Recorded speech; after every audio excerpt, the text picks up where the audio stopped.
Bem-estar familiar. O bem para todas as famílias. Um programa da ASPF, a Associação Santomense para a Promoção Familiar, em 25 minutos de antena.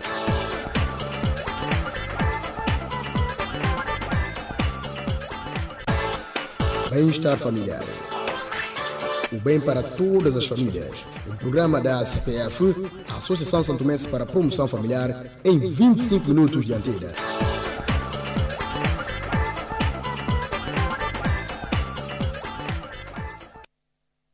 Caros ouvintes da Rádio Nacional de São Tomé e Príncipe, votos de muito boa noite. Sejam todos bem-vindos a esta edição do programa Bem-Estar Familiar, o programa da interresponsabilidade da Associação São Tomense para a Promoção Familiar, a ASPF, transmitido todas as segundas-feiras a partir das 18 horas, com reposição às quintas-feiras à mesma hora. Um programa que se preocupa com o seu bem-estar e também com o bem-estar de toda a sociedade. Portanto, ouvintes estão convidados a nos acompanharem durante esta viagem de aproximadamente 25 minutos de antena, em que no programa de hoje falaremos, o programa de hoje está virado mais para... vamos falar sobre violência baseada no género, especificamente das ações que estão a ser desenvolvidas nas escolas para a sensibilização dos alunos, porque hoje o programa é dedicado ao projeto Mais Voz, Violência Zero, projeto que a ASPF, em parceria com a ADM Estrela, a Associação São Tomense de Mulheres Juristas e a Fundação da Criança e da Juventude estão a implementar no nosso país com o financiamento da União Europeia e o Instituto Camões, Instituto da Cooperação e da Língua. Por isso, no programa de hoje temos convidados, o Lai e o Edmar, que são educadores de pares e ativistas que estão a desenvolver atividades nas escolas de São Tomé. E no final do programa, não perca o nosso consultório jurídico, onde uma jurista vai aqui responder algumas dúvidas que também podem muito bem ser as suas. Então, temos motivos mais de sobra para o ouvinte que está do outro lado nos acompanhar nesta viagem. Não saia daí, por agora vamos escutar a música de abertura e depois voltaremos para avançar com o tema em destaque. Não se esqueçam que o programa de hoje está virado ou é dedicado ao projeto Mais Voz, Violência Zero. Sim, ouvintes, nós renovamos os nossos melhores votos de muito boa noite. Este é o programa Bem-Estar Familiar da inteira responsabilidade da ASPF. Ficou para trás a nossa música de abertura.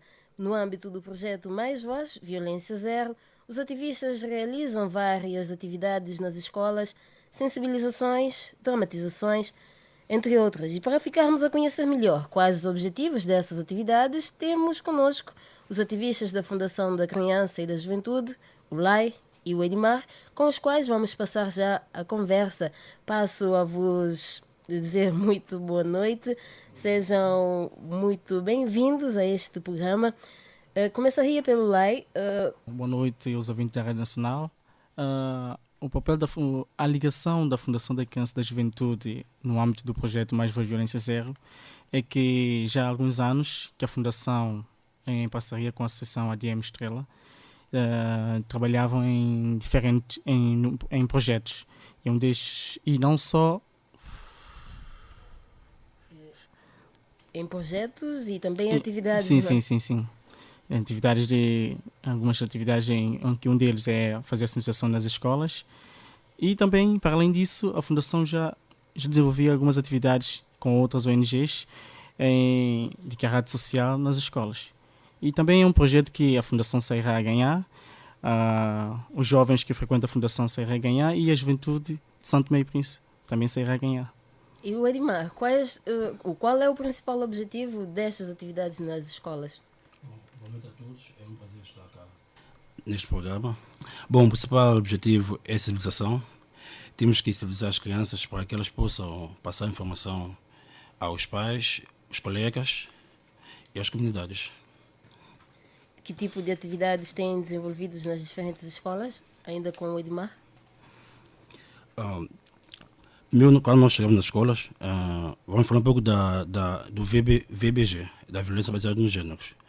Depois fazemos perguntas para os meninos, e eles vão responder. Depois falamos um pouco do tipo de violência. Depois, no final da civilização, nós fazíamos 3 tipos de atividades. Nós montamos um teatro, dança e poema, e para que eles possam apresentar para os colegas, os professores, aquilo que eles aprenderam na mão de Oilai. Eli, por exemplo, como é que os adolescentes têm reagido a essas atividades? Como é que as crianças, nesse caso, reagem às atividades?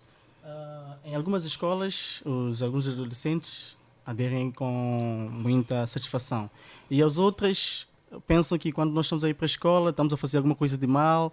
E então, algumas escolas sim. Mas nós conseguimos falar com aqueles adolescentes e conseguimos convencê-los e pôr em prática o nosso trabalho nas escolas. E na realidade eles têm estado a aderir à nossa atividade. E o impacto neste caso seria positivo? Ou sentem que este método de sensibilização é importante? Sim, sinto sim. Algumas das escolas a maioria das escolas que nós vamos, nos primeiros dias mostra-se ser um pouco difícil, mas com o tempo nós conseguimos usar os vários métodos de atividade, então eles conseguem aderir.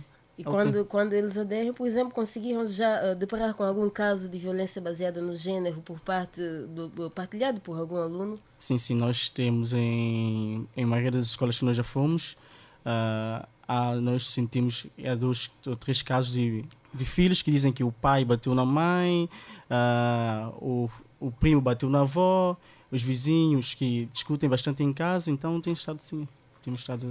E o Edmar, o que é que vos motiva a serem ativistas? Já trabalho como ativista há 4 anos, na Fundação da Juventude. Então, ser ativista para mim é fazer algo que eu gosto muito. E o que me motiva é que quando nós chegamos às escolas,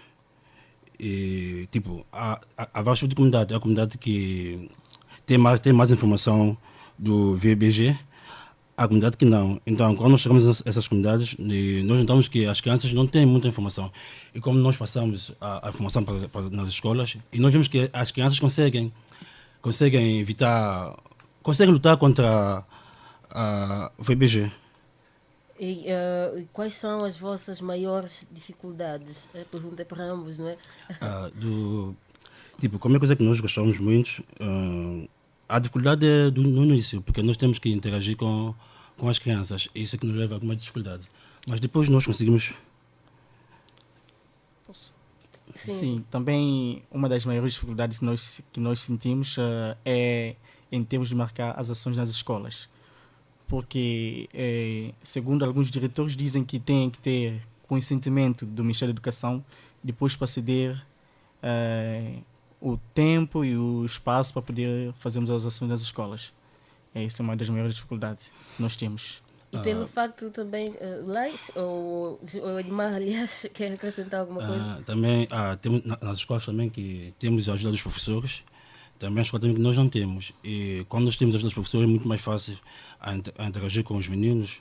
Nossas atividades também, quando não temos, fica um pouco mais difícil. E pelo facto de serem crianças, também não vos causa alguma dificuldade? Ou nem por isso? Sim, sempre. Porque a escola que nós começamos, por exemplo, quando nós começamos a interagir, eles começam a sentir que, nós já estamos a dar a mão, então eles vão querer tomar o braço todo, então vai querer nos fazer como se fosse boneco. Então, sabemos como são as crianças. Temos que pôr um limite nisso. E também, uma das outras dificuldades que nós temos, que nós não estamos na escola, é que outras escolas que nós vamos, porque normalmente nessas atividades nós passamos sessões de filme.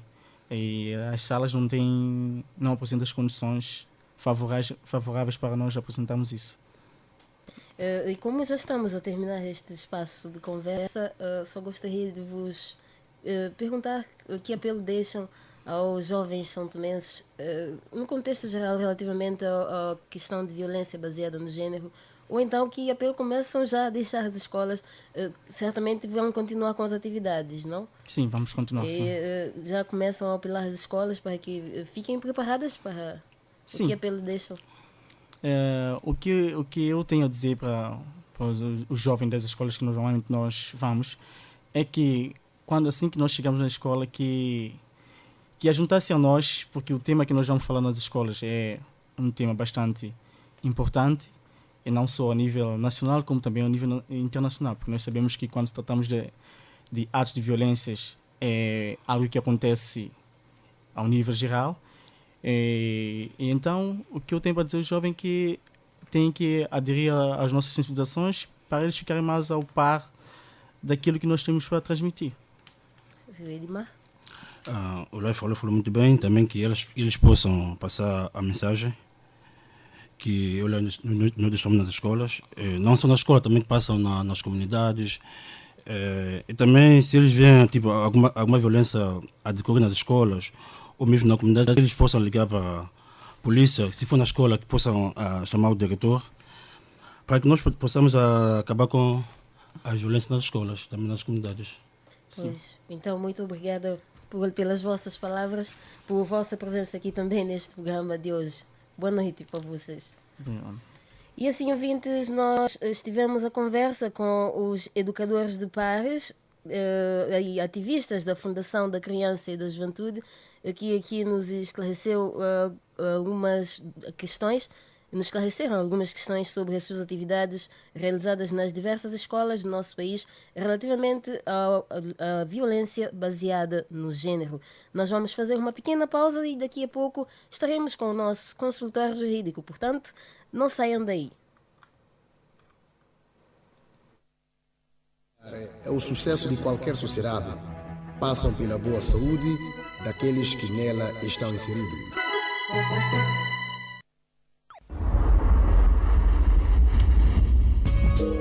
Quando uma adolescente engravida, corre o risco de ter vários problemas de saúde durante a gravidez, no parto e no pós-parto. O abandono escolar é difícil de evitar.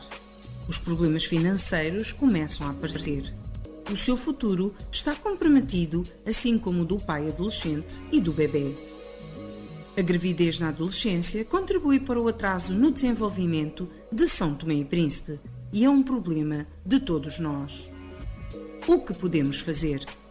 Se é jovem, adie a relação sexual até estar preparado. Mas se já é sexualmente ativo, use um método contraceptivo. Informe-se nos postos e centros de saúde recorrendo à consulta de planeamento familiar.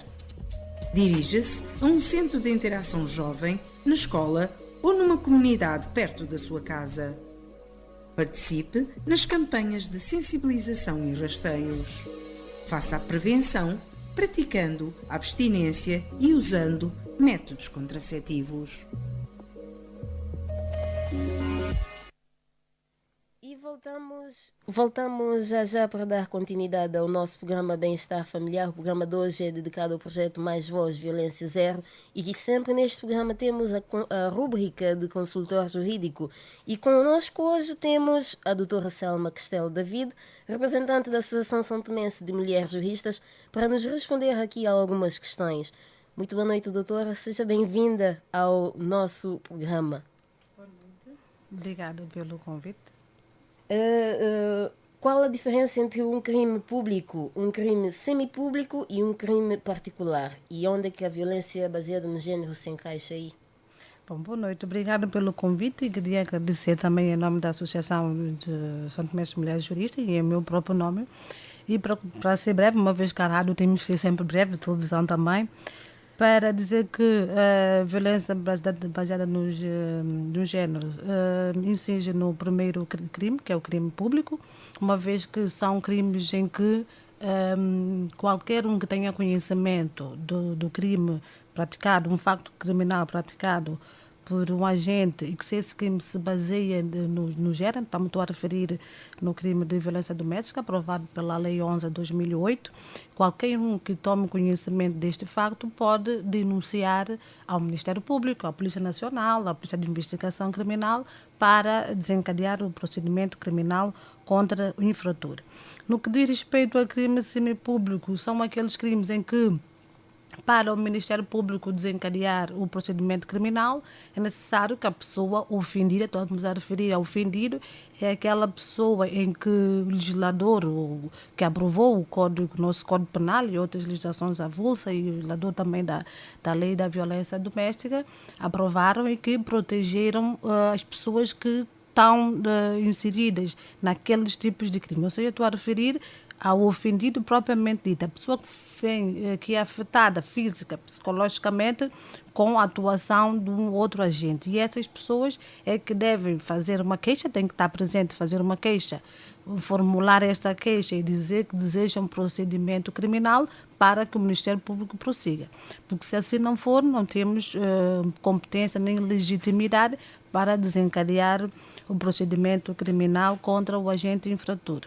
No que diz respeito a crime particular, são aqueles crimes que, para que o Ministério Público comece a fazer a investigação, para poder posteriormente acusar e remeter para o tribunal para que a pessoa seja condenada, é necessário que o ofendido se queixe, constitua assistente, quer dizer que tem que arranjar um advogado, juntar uma procuração e pagar uma taxa de justiça que atinge agora mais ou menos em $250 mil, e para o advogado, depois do final da investigação, chegar a uma conclusão que efetivamente aquele crime foi praticado por aquele agente e remeter para o tribunal. Tem que ser, neste caso, o advogado a acusar, mas é o Ministério Público quem investiga.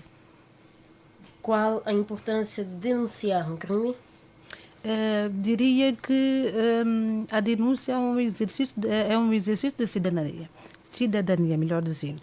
Porquê? Porque, havendo denúncias, tem-se a estatística, sabe-se mais ou menos quantos crimes foram praticados e também, porquê? Porque há possibilidade de, com denúncia, se desencadear procedimento criminal, sancionar o infrator, que aqui posso dizer que seria o que se chama na linguagem técnica jurídica prevenção especial, quer dizer que aquela pessoa vai saber que praticou um facto que é ilícito, que é punível, vai ser sancionado pela sua conduta e também serviria como prevenção geral, porque seria uma dissuasão para a comunidade. Por quê? Porque a comunidade, tomando conhecimento que alguém praticou aquele crime e foi sancionado e foi aplicada uma pena privativa de liberdade ou uma pena suspensa, já começa a se dissuadir as pessoas para não praticarem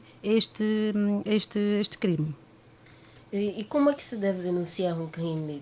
A apresentação da queixa é gratuita? Pode se fazer anonimamente ou não? Como é que se deve denunciar um crime? A denúncia, não sei se estou a referir, a denúncia pode ser feita de qualquer forma, pode ser anónima, por escrito. Estou a referir para crimes públicos em que a denúncia não carece que o ofendido vá ao Ministério Público e diga que deseja procedimento criminal. Para os crimes, estamos aqui a falar de violência baseada no género, são crimes que podem ser denunciados anonimamente, por escrito, por qualquer meio que possa dar conhecimento ao Ministério Público, ao Polícia de Investigação Criminal ou à Polícia Nacional. A apresentação da queixa é gratuita, o que pode encarecer ou pode ter algum custo para os ofendidos, estou a referir-me aos ofendidos, seria no caso, por exemplo, no caso em que houver uma ofensa à integridade física da pessoa e que é necessário que se faça uma perícia, que infelizmente não temos médicos legistas, mas temos a colaboração de muitos médicos que examinam a pessoa ofendida e elaboram uma perícia, um exame médico que normalmente são cobrados nos estabelecimentos públicos, nos hospitais, nos centros de saúde, que são $100 mil que as pessoas pagam, mas é apenas para a perícia, não a queixa em si, não tem custos para quem que seja. Após a denúncia, como é que se processa a investigação ou quais as diferentes fases?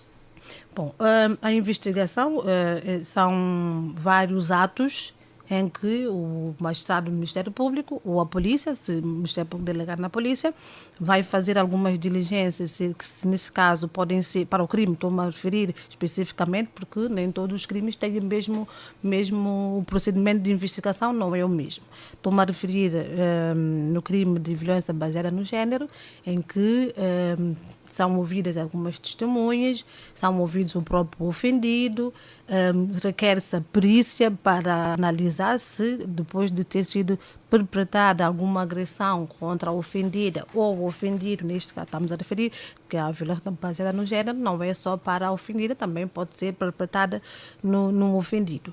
Nesse sentido, seria o sexo masculino também. E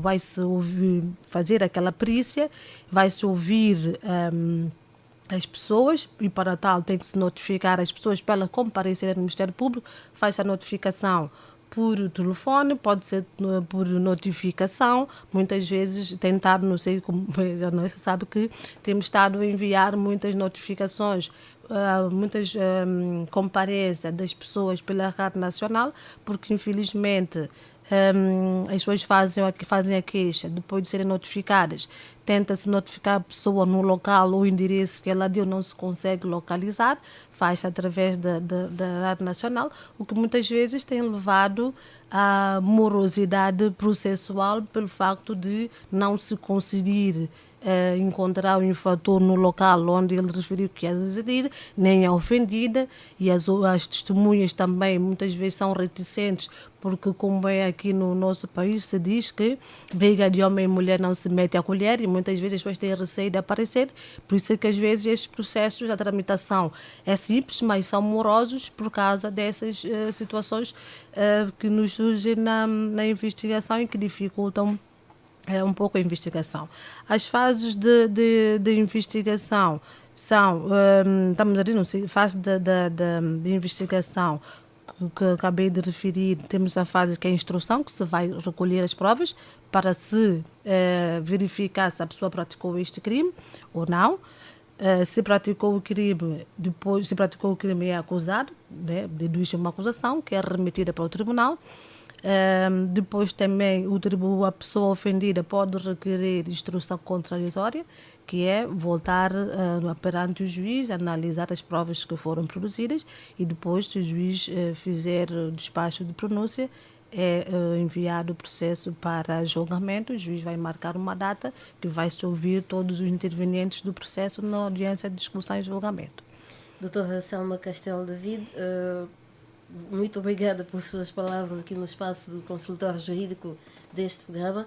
Claro que certamente contaremos com vossa presença, com sua presença mais vezes neste programa. Obrigado, eu. Boa noite. Boa noite. E assim, ouvintes, já estamos também a terminar o programa de hoje. O programa Bem-Estar Familiar já está na sua reta final. De recordar que o programa de hoje foi virado para a violência baseada no género. Especificamente, falamos sobre as ações que estão sendo desenvolvidas nas escolas para a sensibilização dos alunos, e também tivemos aqui o consultório jurídico com a doutora Selma Castelo David. Hoje tivemos como convidados o Lai e o Edmar, que são educadores de pares e ativistas que estão a desenvolver atividades nas escolas de São Tomé.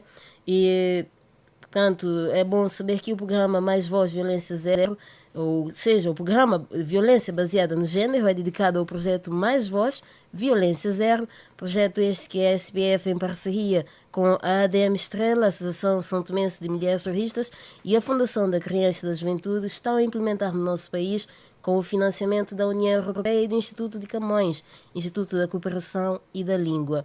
Ficamos por aqui. Claro que vamos apresentar a equipa que esteve na produção e realização deste programa, técnica assegurada por Gilmar Santos, concepção e correção de texto de Ludmila Monteiro, com a colaboração dos membros voluntários, supervisão de Arlindo Ruivo, coordenação de Dr. Antônio Amado Vaz, Dra. Ana Ferreira e apresentação de Leide Damião, que em nome da equipa toda despede-se, enviando a todos quantos estiveram connosco votos de continuação de uma ótima noite. Adeus, até a próxima. Bem-Estar Familiar. O bem para todas as famílias. Um programa da ASPF, a Associação São Tomense para a Promoção Familiar, em 25 minutos de antena.